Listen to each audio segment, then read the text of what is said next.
ایران کے ان دور دراز دیہی علاقوں میں آج بھی کچھ لوگ خانہ بدوشی جیسی زندگی بسر کرتے ہیں، جنہوں نے بہت بڑی تعداد میں بھیڑ بکریاں پالی ہوتی ہیں۔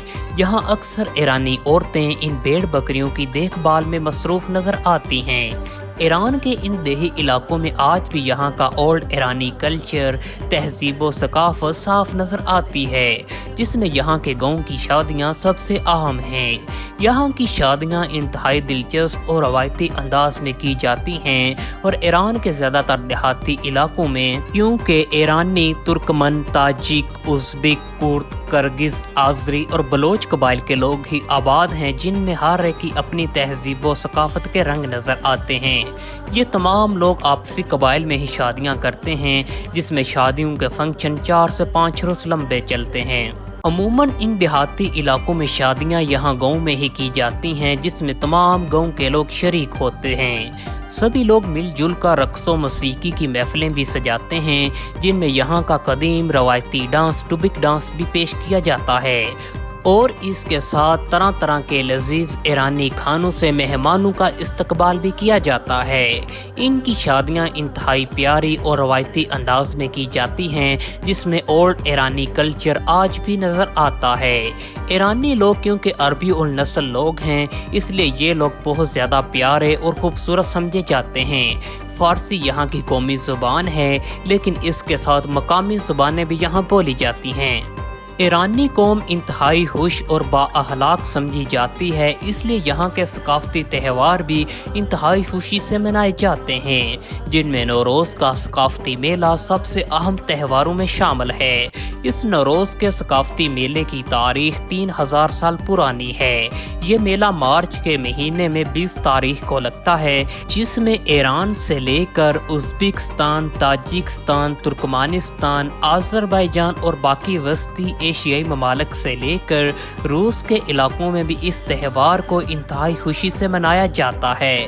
ویسے اس تہوار کا اسلام سے کوئی تعلق نہیں، جیسا کہ مسلم کیلنڈر میں عام طور پر ہر سال میں تقریباً 354 دن ہوتے ہیں، اور ہر نئے سال کا آغاز محرم کے مہینے سے ہوتا ہے۔ اس طرح نوروز کا یہ قدیمی تہوار زرتشتی ستارہ پرست لوگوں کے عقائد میں سے ایک ہے۔ اس میں وہ لوگ نئے سال کی خوشی میں اس تہوار پر خوب خوشیاں مناتے تھے، اور اسی روایت کو لے کر چلتے ان علاقوں میں بھی آج لوگ خوشیاں مناتے ہیں اور اس تہوار کو خوب انجوائے کرتے ہیں۔ ایرانی دیہاتوں کے لوگ دستکاری کے شعبے میں ماہر سمجھے جاتے ہیں، جس کی مثال یہاں کی کارپیٹ اور قالینیں ہیں، جن کو عالمی سطح پر بھی پریزائی حاصل ہے۔ یہاں عمدہ کوالٹی کے کارپیٹ اور قالینیں آج بھی ہاتھوں سے بنائے جاتے ہیں، اور کہا جاتا ہے کہ مٹی اور لکڑی سے پہلی بار برتن بھی ایران میں ہی بنائے گئے تھے، اور اس کے ساتھ اکثر ایرانی برتن آپ نے پاکستان میں بھی دیکھے ہوں گے۔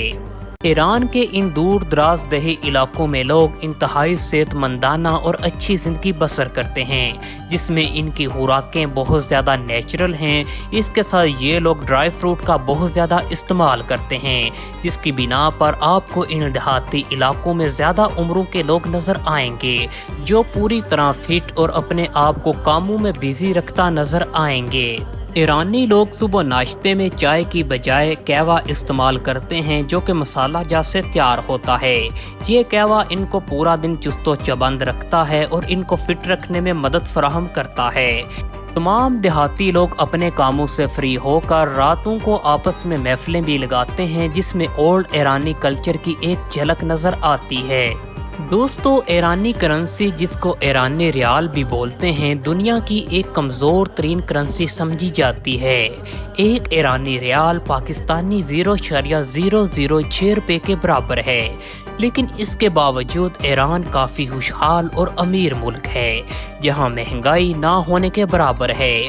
ایران جدھر ایک طرف کھیتی باڑی، مال مویشی، زراعت، خشک میوہ جات، مسالہ جات اور زعفران سے خوب پیسے کماتا ہے، ادھر ایران کی زمین قدرتی وسائل سے بھی مالا مال ہے، جیسا کہ قدرتی گیس اور تیل کے بہت بڑے ذخائر ایران میں موجود ہیں۔ موجودہ دور میں کیونکہ ایران عالمی پابندیوں کا شکار ہے، جس کی وجہ سے یہ اپنا تیل اور گیس آزادانہ طور پر عالمی منڈیوں میں فروخت نہیں کر سکتا، اس لیے یہاں تیل اور گیس انتہائی سستا ہے، اور یہی ایک بنیادی وجہ ہے یہاں مہنگائی نہ ہونے کی، کیونکہ یہاں بجلی، پانی اور گیس کے بل نہ ہونے کے برابر آتے ہیں۔